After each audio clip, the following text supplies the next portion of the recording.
Okay. Alright, Next question. tell me How to prepare the death? how to prepare for the death. Yeah.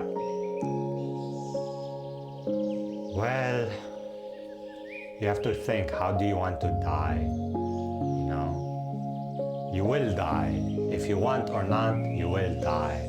You will not be able to upload your consciousness to the computer or something like that. Can I say something about that? Sure, tell Like me. how ridiculous sound. It's like you open the Photoshop, you have the basic layer of picture, and you do copy paste of layer and deleting the original. Yeah. Basically, it's like that for the human in my perception. Yeah. Well, but humans, we don't even understand how consciousness works, how life itself works. We understand, oh, the heart is beating, which is blood, pumping blood to the brain, which needs oxygens from the lung. Like, we understand stuff like that, but why that makes life, we don't understand. And it doesn't matter, we don't need to understand everything, but you have to question, okay, how you want to live so you can be proud when you die, right? You want to get at the end of your life. Like, you have to think about these things before they happen if you want it to be somehow a smooth experience, I guess. Like, death is very abrupt. Like, many times it comes out of nowhere, no warning. And even if you're ready or not, it doesn't matter, you will go. So you have to be ready before it happens. And yeah, how do you do that? You prepare. Like, think about death, how you want to die, how you want to have lived with no regrets. Because the moment you die, you could say reality, your senses, even your thoughts, your sense of self gets ripped away from you. Your body, it's like they fall apart, they dissolve. You dissolve into whatever is after death, right? And that dissolving can be very unpleasant. Like, of course, this you could say are beliefs, but I feel like there is definitely truth to this as well. So think with an open mind. Let's say you have something to do, like something really important, and that moment that you didn't do it yet, like someone comes and it's like, no, you need to quit everything and you need to go wherever, you need to come with me, you cannot do what you are doing, or you need to drop everything at once and you need to come. You have no choice even. You're forcefully taken. It will be so unpleasant if you're like so attached to whatever you were doing or wanting to do when you need to leave that stuff behind. It's something like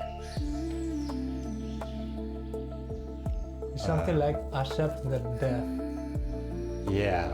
Like, you are, even if you are not ready to accept it, yeah, and leave stuff behind. Yeah, you will need to leave stuff behind. All your favorite things, all your favorite people, family, friends, you will never see them again. Yeah, you can believe in heaven where you will meet them again, but you cannot take the car in heaven. yeah, you cannot take your car or your house or your money to heaven, right? That's like Jesus said something like, don't build your treasures on earth, build them in heaven, or something like that. I don't remember exactly, but many people from the past, like wise persons, said something similar to this. Like a rich, like also in the Bible it says something like a rich person, it's like more difficult for a rich person to pass the eye of a needle than to go to heaven. Oh no, for a camel to pass through a needle, which is like a really big rope, and the needle is like something small. Anyway, because they have attachment to their money, your life, your ego, because your ego wants to survive, your ego is greedy. So you stack up treasures, you want money, you stack up all these things, you collect, you take, you hoard all these things because the ego wants it, wants control, doesn't want to think about non-control, which is death. But the more control you crave, the more painful death will be. Because it's like, let's say you're holding on to something, like a tight rope. Let's say you hold on to a really tight rope, but that rope gets forcefully, fully taken away from you. The holder you tie, so cannot speak. The holder you tight?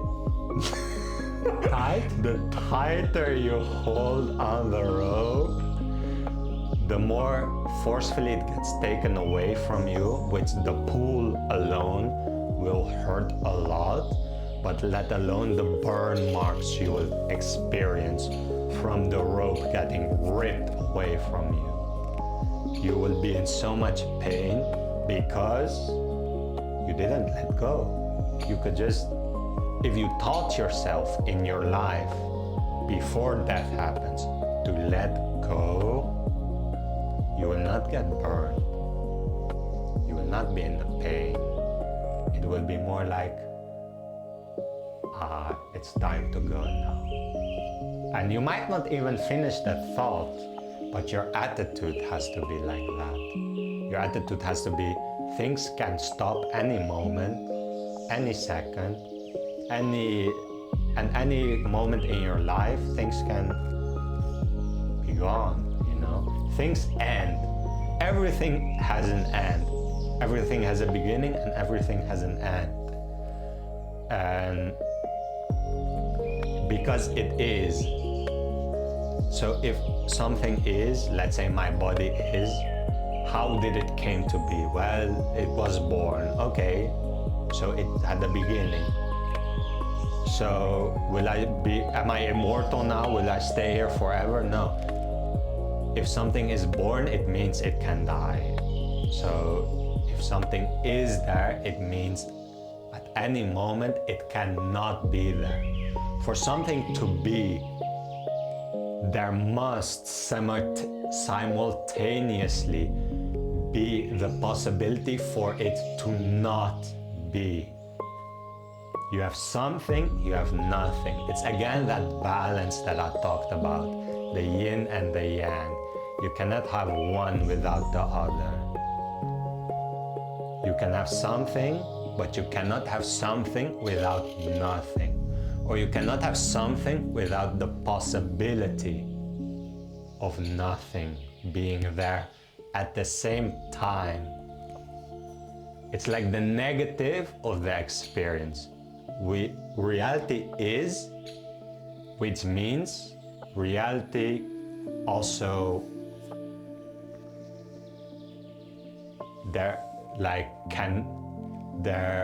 just because reality is, it means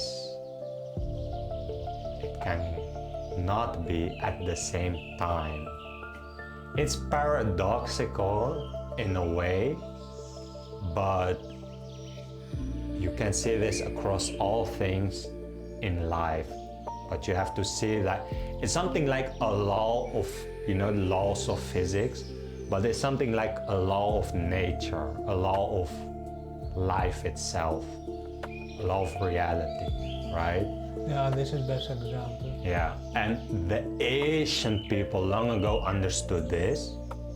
That's why we have a yin-yang symbol, for example. What did that symbolizes that? Many other symbols symbolizes that. Difficult to think now of them, but they are there. But not even symbols, also in the teachings of old wise people, they talk about that. So you prepare for death by learning to let go of life and everything that's within the domain of the living. So yeah, for example, you have the possibility to see everything within that, this camera, this person, this clouds, this computer, this carpet, everything within that is within sight as a sense, as a possibility. So it's something like the more fundamental version on which life stands is death. It's not death, it's non-life. Death is like ending of life. So yeah, you have to learn to let go of things that you are attached to. And that is not easy, that is very difficult. And let's say if you don't take this advice and you don't do it, that's fine, you can do what you want. Doesn't matter, you're gonna die anyway. Yeah, like if you want yeah, like if you want to keep hold of it, you can, but it will go one day anyway. And you could say, oh, yeah, it will go one day anyway, so why not hold on to it for as long as I can? Because literally it's that mentality that burns you when death is knocking at the door, right? Eat garlic, garlic. Yeah, when you eat garlic. When you hold on to the things in your life,